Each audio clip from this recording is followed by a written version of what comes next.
Hello students, welcome to Ignited Mind Institute. My name is Dr. Navjeet Singh, Doctor of Philosophy in History.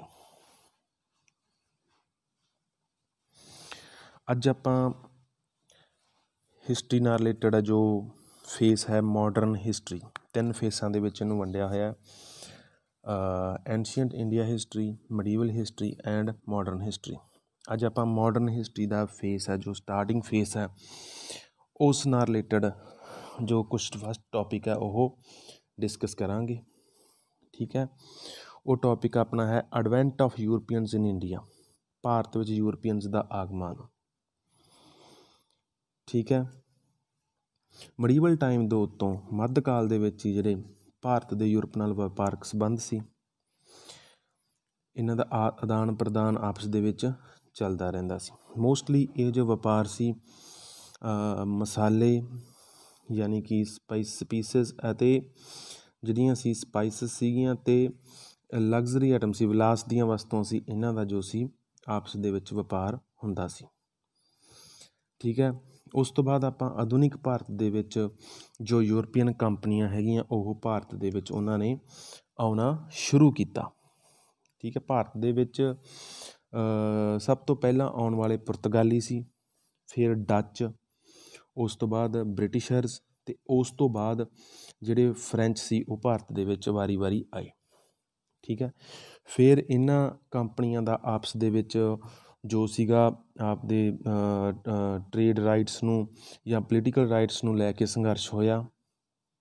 ਠੀਕ ਹੈ, ਜਿਨ੍ਹਾਂ ਵਿੱਚੋਂ ਜਿਹੜੇ Britisher ਸੀ ਉਹ ਅਖੀਰ ਦੇ ਲਾਸਟ ਦੇ ਉੱਤੇ ਜੋ ਜਿੱਤ ਪ੍ਰਾਪਤ ਕਰਦੇ ਆ ਅਤੇ ਭਾਰਤ ਦੇ ਵਪਾਰ ਅਤੇ ਜਿਹੜੇ ਇਹਦੀ ਰਾਜਨੀਤੀ ਦੇ ਉੱਤੇ ਕਾਬਜ਼ ਹੋ ਜਾਂਦੇ ਆ, ਯਾਨੀ ਕਿ ਭਾਰਤ ਨੂੰ ਆਪਣੇ ਅਧੀਨ ਕਰ ਲੈਂਦੇ ਹੈਗੇ ਆ। ਠੀਕ ਹੈ, ਉਸ ਦੇ ਲਈ ਫਰਾਂਸ ਜੋ ਫਰੈਂਚ ਕੰਪਨੀ ਸੀ ਜੋ ਅਤੇ ਬ੍ਰਿਟਿਸ਼ਰ ਸੀ ਉਹਨਾਂ ਦੇ ਵਿੱਚ ਕਾਫੀ ਲੰਬਾ ਸੰਘਰਸ਼ ਚੱਲਦਾ ਹੈ। ਅੱਜ ਆਪਾਂ ਜੋ ਟੌਪਿਕ ਡਿਸਕਸ ਕਰਾਂਗੇ ਐਡਵੈਂਟ ਆਫ ਯੂਰਪੀਅਨਸ ਇਨ ਇੰਡੀਆ ਦੇ ਵਿੱਚ ਜੋ ਪਹਿਲੇ ਆਏ ਸੀਗੇ ਭਾਰਤ ਵਿੱਚ ਸਭ ਤੋਂ ਪਹਿਲਾਂ ਉਹ ਸੀ ਪੁਰਤਗੀਜ਼ਿਸ, ਜਿਨ੍ਹਾਂ ਨੂੰ ਆਪਾਂ ਪੁਰਤਗਾਲੀ ਕਹਿੰਦੇ ਹਾਂ। ਠੀਕ ਹੈ, ਪੁਰਤਗੀਜ਼ਿਸ ਸੀ ਜਿਹੜੇ ਉਹ ਭਾਰਤ ਦੇ ਵਿੱਚ ਆਏ ਸੀ। ਸਭ ਤੋਂ ਪਹਿਲਾਂ ਪੁਰਤਗੀਜ਼ਿਸ ਈਸਟ ਇੰਡੀਆ ਕੰਪਨੀ ਬਾਰੇ ਆਪਾਂ ਡਿਸਕਸ ਕਰਾਂਗੇ। ਸਭ ਤੋਂ ਪਹਿਲਾਂ ਜੋ ਪੁਰਤਗਾਲੀ ਭਾਰਤ ਦੇ ਵਿੱਚ ਆਇਆ ਸੀ ਉਹ ਸੀ Vasco da Gama. Vasco da Gama first European and Portuguese who visit in India 1498 at Calicut Kerala. ਸਭ ਤੋਂ ਪਹਿਲਾਂ ਵਾਸਕੋ ਡੀ ਗਾਮਾ ਆਪਣੇ 90 ਦਿਨਾਂ ਦੀ ਯਾਤਰਾ ਪੂਰੀ ਕਰਕੇ ਭਾਰਤ ਦੇ ਵਿੱਚ ਕੈਲੀਕਟ ਪਹੁੰਚਿਆ, ਕੇਰਲਾ ਦੇ ਵਿੱਚ 1498 ਈਸਵੀ ਦੇ ਵਿੱਚ। ਠੀਕ ਹੈ, ਭਾਰਤ ਵਿੱਚ ਪਹੁੰਚਣ 'ਤੇ ਉਹਦੀ ਜੋ ਹੈਲਪ ਸੀ ਅਬਦੁਲ ਮਨੀਕ ਨਾਂ ਦੇ ਜਿਹੜਾ ਗੁਜਰਾਤੀ ਸੀ ਉਸਨੇ ਉਹਦੀ ਸਹਾਇਤਾ ਕੀਤੀ ਅਤੇ ਭਾਰਤ ਉਹ ਪਹੁੰਚਿਆ।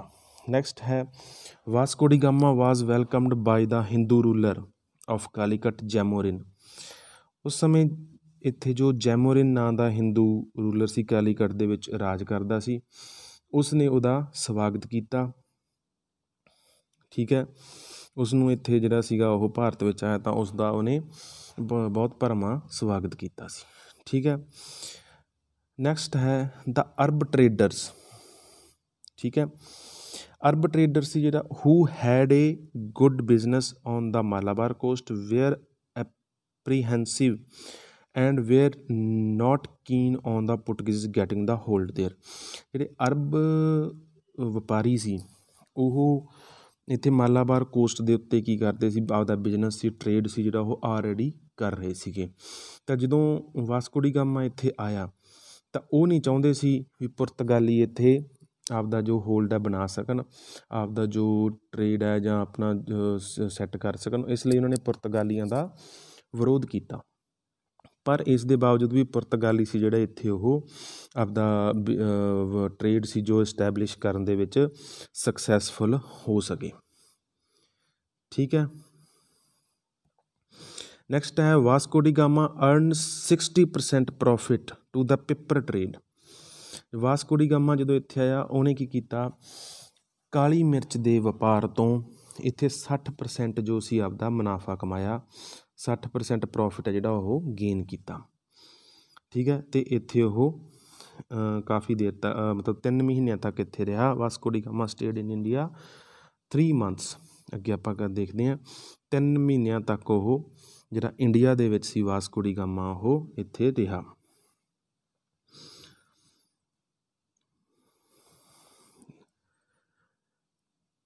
नैक्सट आप करते हैं when the Vasco da Gama return back to the Portugal other European also inspired his trade. ਜਦੋਂ ਵਾਸਕੋ ਡੀ ਗਾਮਾ ਵਾਪਸ ਗਿਆ ਤਾਂ ਹੋਰ ਜਿਹੜੇ ਯੂਰਪੀਅਨ ਸੀ ਉਹ ਇਸ ਦੇ ਜਿਹੜੇ ਗੇਨ ਸੀ ਉਹਨੇ 60% ਗੇਨ ਕੀਤਾ ਸੀ। ਉਸ ਤੋਂ ਉਹ ਬਹੁਤ ਜ਼ਿਆਦਾ ਪ੍ਰਭਾਵਿਤ ਹੋਏ ਤਾਂ ਉਹਨਾਂ ਨੇ ਇੱਥੇ ਜਿਹੜਾ ਸੀਗਾ ਵਪਾਰ ਇੰਸਪਾਇਰ ਹੋ ਕੇ ਆਪਦਾ ਵਪਾਰ ਕਰਨ ਦਾ ਸ਼ੁਰੂ ਜਿਹੜਾ ਸੀ ਕਰਨ ਬਾਰੇ ਸੋਚਿਆ। ਠੀਕ ਹੈ। ਸੈਕੰਡ ਪੁਰਤਗਾਈਜ਼ ਸੀ ਜੋ ਪੋਰਟੋ ਅਲਬਰੇਜ਼ ਕੇਬਾਲ ਪੋਰਟੋ ਅਲਬਰੇਜ਼ ਕੈਬਰਾਲ ਸੀ ਜਿਹੜਾ ਉਹ ਭਾਰਤ ਦੇ ਵਿੱਚ ਆਇਆ 1500 ਈਸਵੀ ਦੇ ਵਿੱਚ।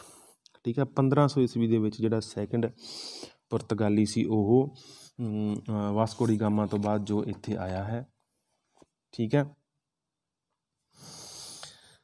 ਨੈਕਸਟ ਆਪਣਾ ਕੁਐਸਚਨ ਬਣਦਾ ਵੀ Vasco da Gama once again came to India in 1502।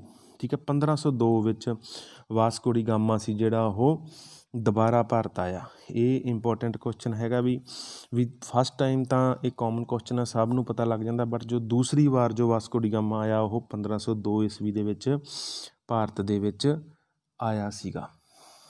ਠੀਕ ਹੈ। ਅਤੇ ਇੱਥੇ ਆ ਕੇ ਉਹਨੇ ਕਾਲੀ ਮਿਰਚ ਅਤੇ ਮਸਾਲਿਆਂ ਦੇ ਵਪਾਰ ਜਿਹੜਾ ਸੀਗਾ ਪੁਰਤਗਾਲੀਆਂ ਨੇ ਇੱਥੇ ਉਹਦੇ ਨਾਲ ਜੋ ਮਤਲਬ ਸੀਗਾ ਉਹ ਆਇਆ ਸੀ। ਉਸ ਤੋਂ ਬਾਅਦ ਹੀ ਇੱਥੇ ਕਾਲੀ ਮਿਰਚ ਅਤੇ ਮਸਾਲਿਆਂ ਦਾ ਵਪਾਰ ਸੀ ਜਿਹੜਾ ਉਹ ਸ਼ੁਰੂ ਹੋਇਆ ਸੀਗਾ। ਠੀਕ ਹੈ। ਵੱਡੇ ਪੱਧਰ ਦੇ ਉੱਤੇ ਅੱਗੇ ਹੈਗਾ Francisco de Almeida first Portuguese appointed the viceroy or governor of India by king of the Portugal. ਜੋ ਪੁਰਤਗਾਲ ਦਾ ਰਾਜਾ ਸੀ ਉਸਨੇ ਪਹਿਲਾ ਵਾਇਸਰਾਏ ਜਿਹੜਾ ਇੱਥੇ ਅਪੋਇੰਟ ਕੀਤਾ ਸੀ ਉਹ ਕੌਣ ਸੀ? Francisco de Alameda. ਠੀਕ ਹੈ। ਇੱਥੇ ਇਸ ਤਰ੍ਹਾਂ ਹੀ ਇੱਥੇ ਪੁਰਤਗਾਲੀਆਂ ਦਾ ਜੋ ਵਪਾਰ ਸੀ, ਜੋ ਉਹਨਾਂ ਦੀ ਸੱਤਾ ਸੀ, ਉਹ ਇੱਥੇ ਸ਼ੁਰੂ ਹੋਈ ਸੀਗੀ। ਠੀਕ ਹੈ। Alfonso de Albuquerque came in India 1503 as a commander. ਠੀਕ ਹੈ। ਜਿਹੜਾ ਫ੍ਰਾਂਸਿਸਕੋ ਅਲਫੈਂਸੋ ਡੀ ਅਲਬਰੁਕ ਸੀਗਾ ਉਹ 1503 ਵਿੱਚ ਕਮਾਂਡਰ ਦੇ ਰੂਪ ਵਿੱਚ ਇੱਥੇ ਆਇਆ ਸੀ ਅਤੇ 1509 ਦੇ ਵਿੱਚ ਉਹਨੂੰ ਇੱਥੋਂ ਦਾ ਵਾਇਸਰਾਏ ਸੀ ਇੰਡੀਆ ਦਾ ਜੋ ਜਾਂ ਗਵਰਨਰ ਸੀ ਉਹ ਅਪੋਇੰਟ ਕੀਤਾ ਗਿਆ ਸੀ। ਠੀਕ ਹੈ। ਅੱਗੇ ਅਲਬਰੁਕ ਸੀ ਜੋ ਉਹਨੇ acquired Goa from the sultan of Bijapur Adil Shah Yusuf in 1510 AD। ਠੀਕ ਹੈ। ਅਲਬਰੁਕ ਨੇ ਜਿਹੜਾ ਗੋਆ ਸੀ ਬੀਜਾਪੁਰ ਦੇ ਸੁਲਤਾਨ ਅਦੁਲ ਸ਼ਾਹ ਯੂਸਫ ਤੋਂ 1510 ਵਿੱਚ ਉਹ ਪ੍ਰਾਪਤ ਕੀਤਾ ਸੀ। The principal port of the sultan of Bijapur became the first bit of the Indian territory to be under the European since the time of the Alexander the Great. ਠੀਕ ਹੈ। ਇਹ ਜਿਹੜਾ ਬੀਜਾਪੁਰ ਸੀ ਮੁੱਖ ਪੋਰਟ ਸੀ, ਜਿਹੜਾ ਇਹ ਬੰਦਰਗਾਹ ਸੀ, ਉਹ ਪਹਿਲੀ ਬਿਟ ਜੋ ਸੀ ਪਹਿਲਾ ਟੈਰੀਟਰੀ ਬਣੀ ਸੀਗੀ ਯੂਰਪੀਅਨਸ ਦੀ, ਕਿਸੇ ਯੂਰਪੀਅਨਸ ਦੀ ਯਾਨੀ ਕਿ ਪੁਰਤਗਾਲੀਆਂ ਦੀ। ਕਿਸ ਤੋਂ ਬਾਅਦ? ਅਲੈਗਜ਼ੈਂਡਰ ਦਾ ਗ੍ਰੇਟ, ਸਿਕੰਦਰ ਤੋਂ ਬਾਅਦ। ਸਿਕੰਦਰ ਨੇ ਜੋ ਭਾਰਤ ਵਿੱਚ ਹਮਲਾ ਕੀਤਾ ਸੀਗਾ ਉਸ ਤੋਂ ਬਾਅਦ ਇਹ ਪਹਿਲੀ ਵਾਰ ਕੋਈ ਯੂਰਪੀਅਨ ਸੀ ਜਿਨ੍ਹਾਂ ਦੇ ਅਧੀਨ ਇਹ ਜਿਹੜਾ ਸੀਗਾ ਜਿਹੜਾ ਆਇਆ ਸੀਗਾ ਬੀਜਾਪੁਰ। ਅਤੇ ਇਸ ਨੂੰ ਉਸ ਤੋਂ ਬਾਅਦ ਇਹ ਜਿਹੜਾ ਮੁੱਖ ਵਪਾਰਕ ਕੇਂਦਰ ਸੀ, ਜੋ ਇਹਨਾਂ ਦਾ ਟਰੇਡ ਸੈਂਟਰ ਸੀ, ਜਿਹੜਾ ਮੁੱਖ ਟਰੇਡ ਸੈਂਟਰ ਸੀ ਉਹ ਬਣ ਗਿਆ ਸੀ।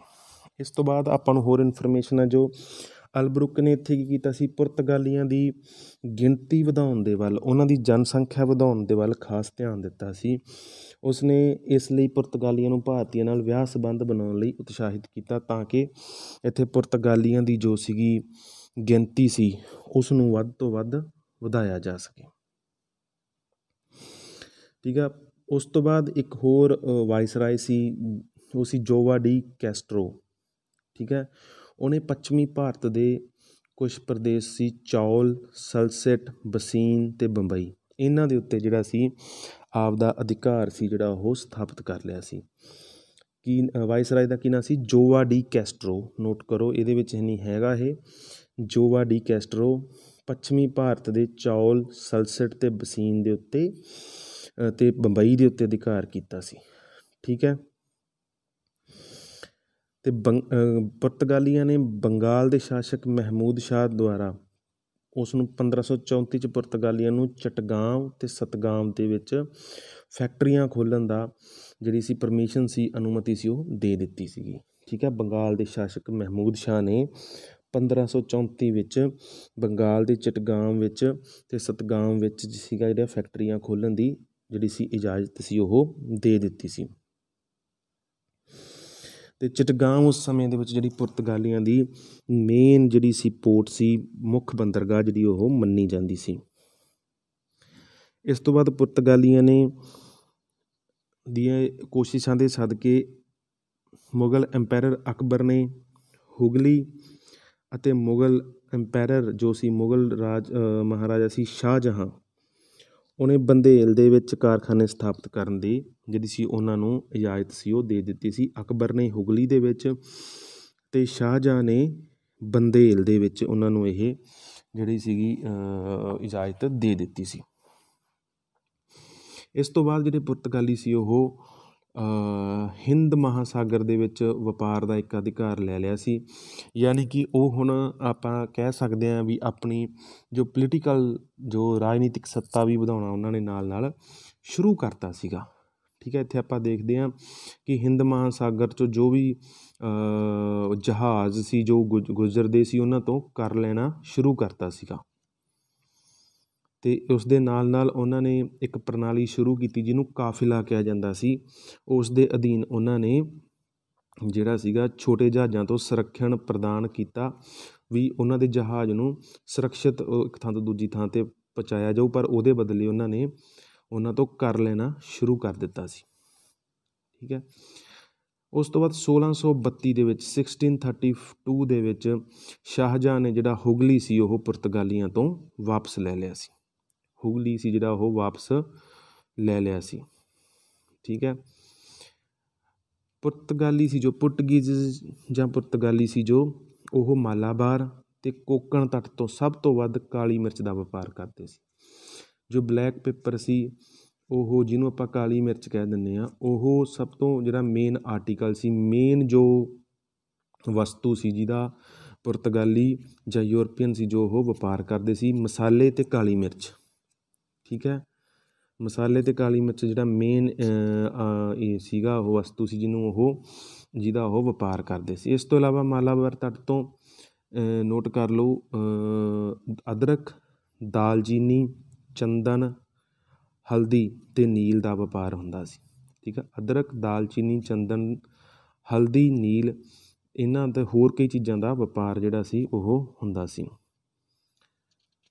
ਠੀਕ ਆ। ਉੱਤਰ ਪੱਛਮੀ ਭਾਰਤ ਤੋਂ ਉਹਨਾਂ ਨੇ ਪੁਰਤਗਾਲੀ ਸੀ ਕੱਪੜੇ ਦਾ ਵਪਾਰ ਜ਼ਿਆਦਾ ਕਰਦੇ ਸੀ।